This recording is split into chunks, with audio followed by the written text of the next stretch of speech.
Hello, Boise. This isn't the way I expected to deliver our first State of the City, but then again, none of us expected to be doing anything this way. So rather than being in person with all of you in an auditorium, I'm here at our library at Cole&Eustick, a place that truly embodies where we're at right now and where we're going. These books tell our stories. They hold our hopes and dreams, our future and our past. As these books rest poised on shelves, waiting to be browsed, it may feel like our dreams are also on a shelf just out of reach, waiting. But our library services haven't stopped. They're just delivered a little differently. So too, our dreams haven't changed. We just have to reimagine how we reach them. COVID changed so much so quickly. Many of us are still at home to protect our health or the health of our loved ones. So many of our businesses needed to close their doors at some point and then drastically change how they did business when they opened. So many kids aren't getting the education they deserve, and too many parents are struggling with teaching their children and caring for them while they work from home. Many of us canceled weddings, passed up graduations, and missed birthdays to ensure we could all celebrate those times together in safer, better days. It's not fair, and I know you've done your part. I know you've put on your mask, you've safely distanced, and you've done it for months.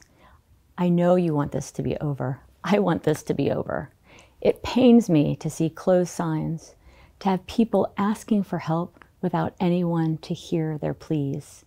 Hear stories of sons and daughters unable to hug their grandparents. This pandemic hurts all of us, but it hurts each of us uniquely. Your pain, the sorrow you sometimes feel, the helplessness that can sometimes creep in isn't unfounded, and you aren't alone. I sometimes find myself getting frustrated that we can't just make COVID-19 go away by the force of our will. That very will that won World War II and put a man on the moon. But we can't. And just wanting it to will not make it true. We have to act. And what will beat this is something we have an abundance of here in Boise: community.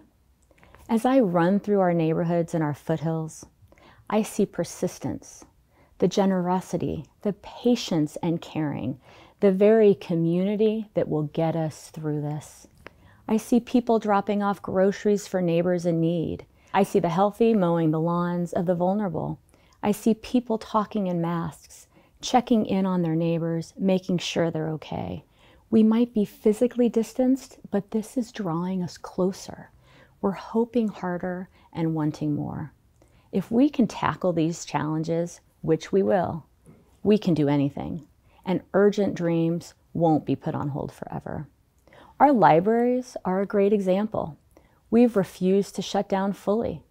The books still find eager eyes and hungry minds because we know now more than ever we need it. We've had quite a year, Boise, and as your mayor, I am here to talk with you directly about what's happened and where we're headed. We know what matters: our families, our ability to build a life, our neighbors, this community.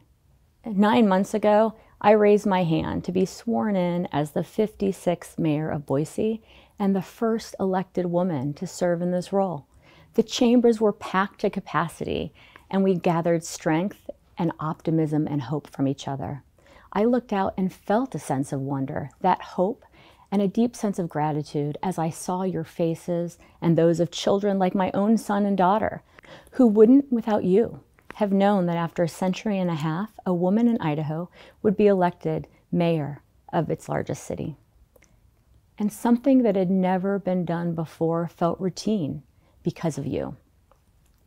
I felt that same wonder when I first saw our city, flying in over the foothills as the winter day was waning and the snow-capped hills sparkled against that orange alpenglow amidst the sea of grass.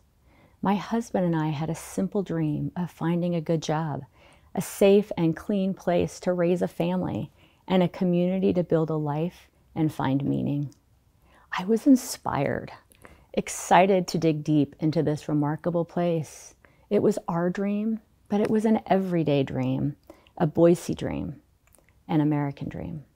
That dream is shared by everyone who sets foot in the city of trees, no matter who you are or where you come from. Back in those chambers that night, we didn't know what was to come, nor could we have.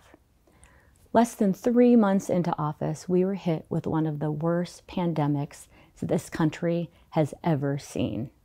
But I knew we'd face the challenges it brought courageously together and come through this stronger than before. I knew our great staff at the city of Boise were capable of anything, and over the past few months, they've proven it. Every day they get out of bed and work hard for you because they know every phone call, every innovation, and every service they provide moves us forward. I knew our city council was up to the challenge too. How could they not be? Led by Council President Clegg, President Pro Tem Woodings, Council members Thompson, Sanchez, Bajent, and Halliburton, they share our dream. And with every Zoom call, work session, and digital city council meeting, they prove they're committed to a better life for every resident. Our challenges are many and great, but our community responds. You inspire me. And to get through this stronger and more resiliently, protecting the things we love most about our community, we must remember what we're fighting for. The simple dream of building a life and being part of something bigger than ourselves. This shared purpose brings us together, unites us in common cause, and will be the foundation of our community as we move forward, stronger from the challenges we've met.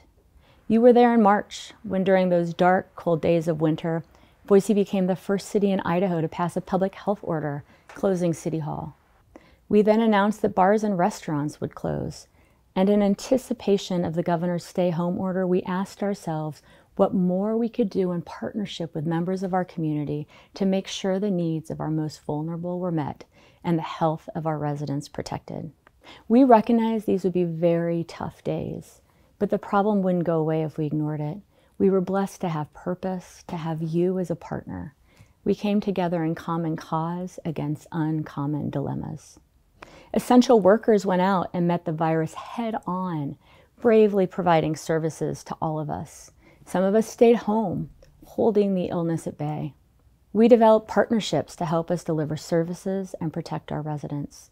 We knew that if we made tough choices, our community would recover faster and stronger.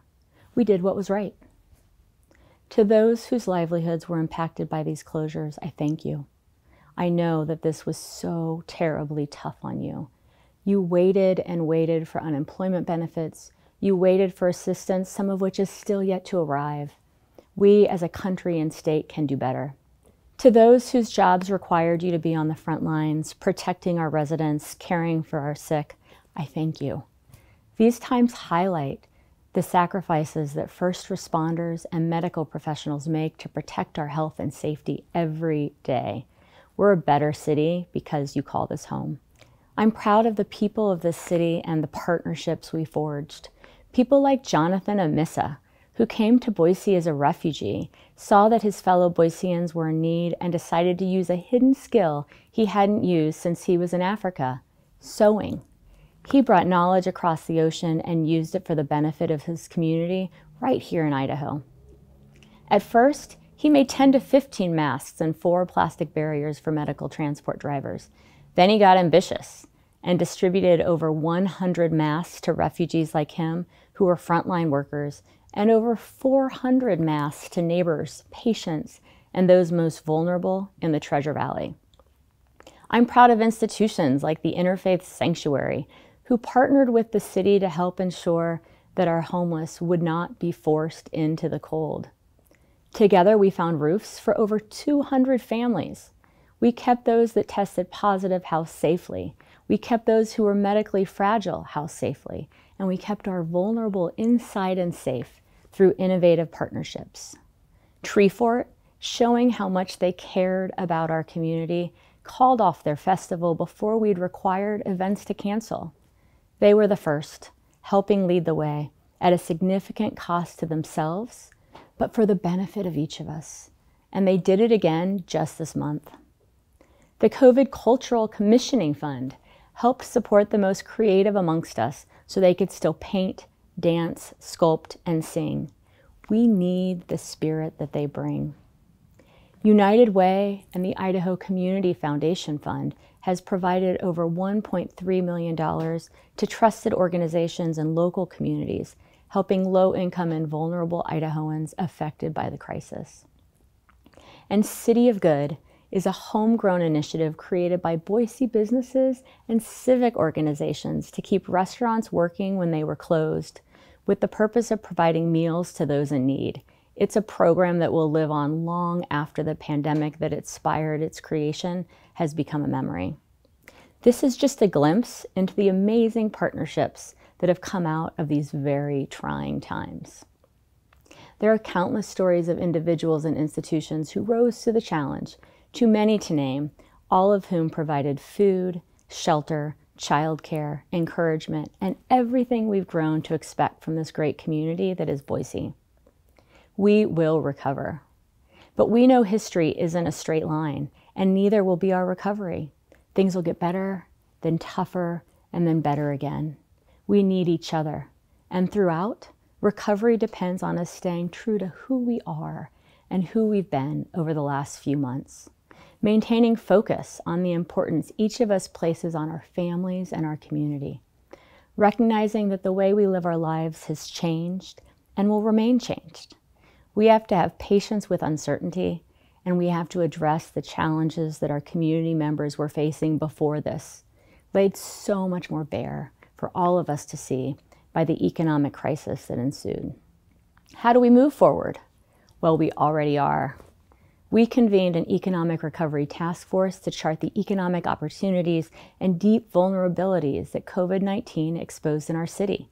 They created a clear course of action with the well-being of our residents and businesses at the forefront, including our focus on protecting health, investing in education, supporting small businesses, and partnering to address the workforce of the future. Our small businesses have been hit particularly hard, and not enough of you received grants from the federal government. That's why we're providing $1.5 million in grant money to help you through these difficult times. We partnered with the Ada County Highway District and Downtown Boise Association to expand patios and create parklets to give small businesses space to make a living safely. And we'll continue to accept new ideas. The central promise I made to Boiseans last year was that I would listen. I would hear you out, and I would not be afraid to try new things. And now more than ever, we must. Despite all these hardships, the bedrock of our economy is strong. More businesses have contacted us about relocating here this year in the middle of the crisis than last year. The lure of our trails, the certainty of our vision, and our community's strength has become a clarion call that not even a pandemic can silence. We will convert these inquiries into more economic opportunities for our residents. All workers deserve to be paid enough to live a good life in our community, and we'll invest in an economy that ensures this. That good life requires a home that each of us can afford. And as more people join our community, more bedrooms, more bathrooms, more kitchens are needed. Housing's not a them problem, it's an us problem. Prices are going up. People are willing to pay top dollar to live in our community, but we must ensure that we don't price out of the market the very people that make this community great. To increase the number of affordable homes in our community, we're investing in a housing land trust. It supports the development of various housing types, allowing for homeownership and rental opportunities for income-restricted families. We've announced a zoning rewrite committee made up of neighborhood leaders, developers, housing experts, and most importantly, Boiseans. They'll help us protect what we love about this place and ensure that our zoning code reflects the value we place on providing everyone in Boise a home they can afford with access to opportunities that will support their families. And those that are without a roof over their heads shouldn't be left out in the cold. We recently opened the doors of Valor Point to help ensure that no one who served and prepared to die for our country should be forced to live on the street. Our veterans should never be ignored and should never be left without a place to sleep. I know what's in it for them: honor, service, and morality. They deserve nothing less in return. We've been rethinking how we connect people to services. We asked our IT team to move mountains, and they have, as they migrated services online. We kept libraries like this one open with curbside pickup. And for those who couldn't access the internet or the web, wouldn't work for them, we opened limited services at City Hall. We created a street outreach team that connects people on the street with the services they need, meeting them directly where they are. Your government has been innovating every day. We'll ensure that everyone has access to the services they need the way they need it. In the last 6 months, we found permanent houses for 62 families and are in the process of housing another 32. We're working tirelessly to lift people out of homelessness as quickly as possible and as permanently as possible, because we know the impact it will have not just on that family, but on all of us. We're committed to ensuring that those shared dreams held by every person in Boise, a good job, a place to live, and a safe community, will never be put on pause. And we're accomplishing all of this while working from home, physical distancing, and wearing our masks. I'm excited to see what we can do next with all the innovations and lessons we've learned. And I'm grateful for these new tools because we've also been called to face perhaps the greatest challenge of our lifetime, the climate crisis. It's undeniable, and like the pandemic, it won't go away if ignored. It just gets worse. Our days are getting hotter, our forests are burning. We're the generation that must solve this for our children and theirs. Our health and our economy depends on us doing this now. Boise will be a climate innovation leader, and not just because we want to, but because we must. We can, we should, and we will rise to the challenge of this moment. As the world changes, we'll be poised to reap the benefits of clean energy, cheaper and more plentiful power, healthier air, new jobs made possible by the transition, to keep our economy strong, to ensure our children have the opportunities that our parents did. To be smart and efficient, we established a climate action division. These folks are leading the way. We know that climate will touch every aspect of our lives and our city government. No division is independent of this endeavor, and that's why we'll tackle it as a unified group. No department will be a silo, no department will be exempt. We will make sure that our residents thrive in the long run with good jobs, clean air, and clean water.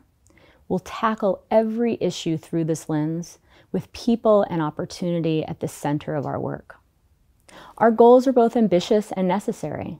We'll have 100% clean electricity for all by 2035, and I'm proposing we do all we can to beat that goal. We'll also set a carbon neutral goal for our city government by 2035. This path won't just lead to survival, but to great jobs, better infrastructure, and more equity throughout our city.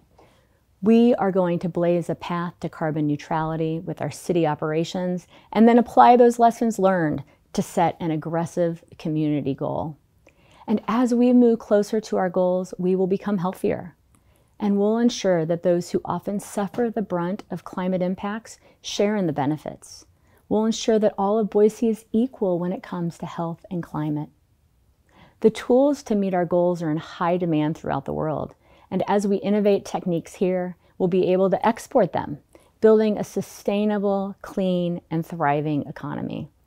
In fact, environmental journalists just hosted a virtual conference right here in our city last week to look at what we're doing, and if all goes well, they'll arrive in person next June to see firsthand.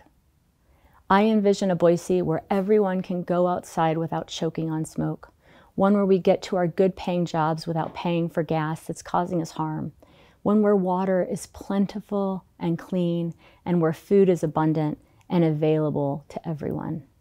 It's the same Boise we all want. It's the Boise our children and grandchildren deserve. We're also going to do simple things that make all the difference. Plant trees. They clean air, make our neighborhoods walkable, and provide a nice, shady place to read a library book. Some things are just common sense, and planting trees is one of them. That's why, under the leadership of Council President Clegg, we're going to plant over 100,000 trees in the next 10 years. And there's another challenge that this year we've been called to face. A problem that's gone unaddressed for way too long. Racism.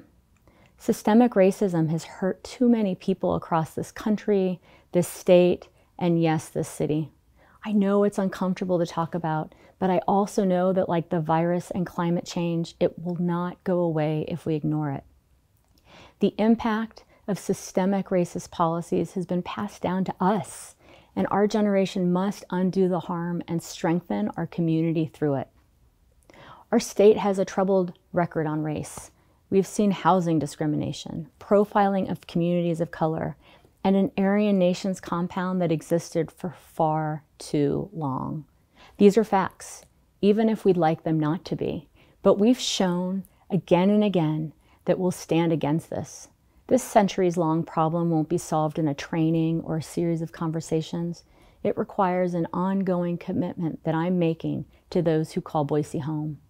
Together, we will honor our differences and bring forth a diverse community that celebrates each person's inherent humanity. Cities that honor differences thrive.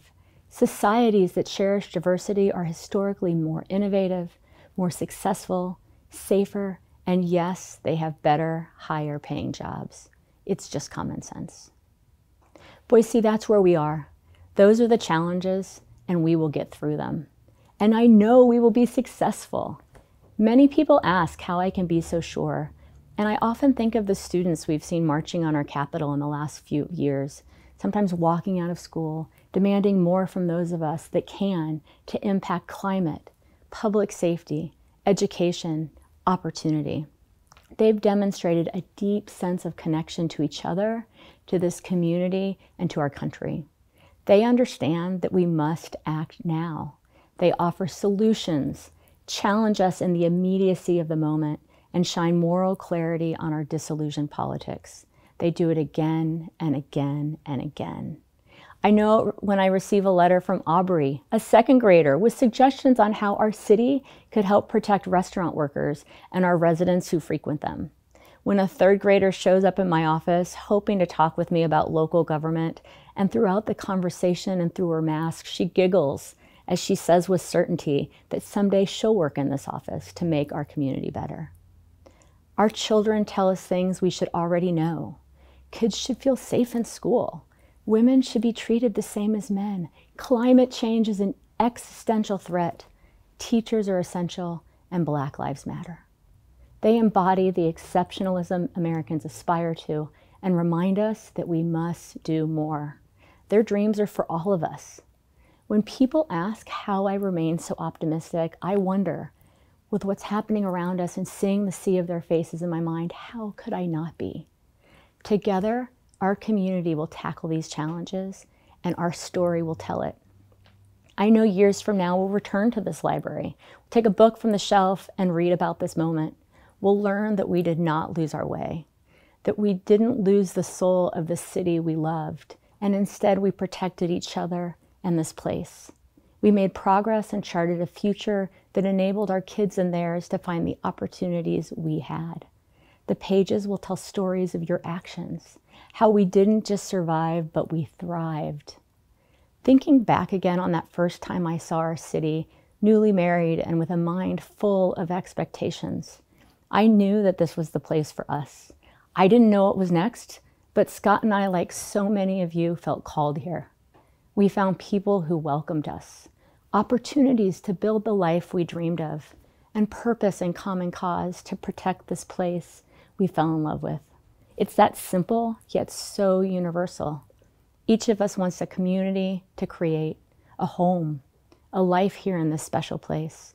And now more than ever, we must come together, intent on ensuring that the future we share, that we create for our children, includes those same opportunities that each of us enjoyed.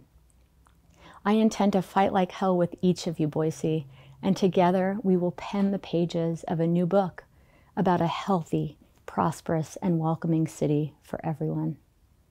Thank you. Good night. Take care and be well.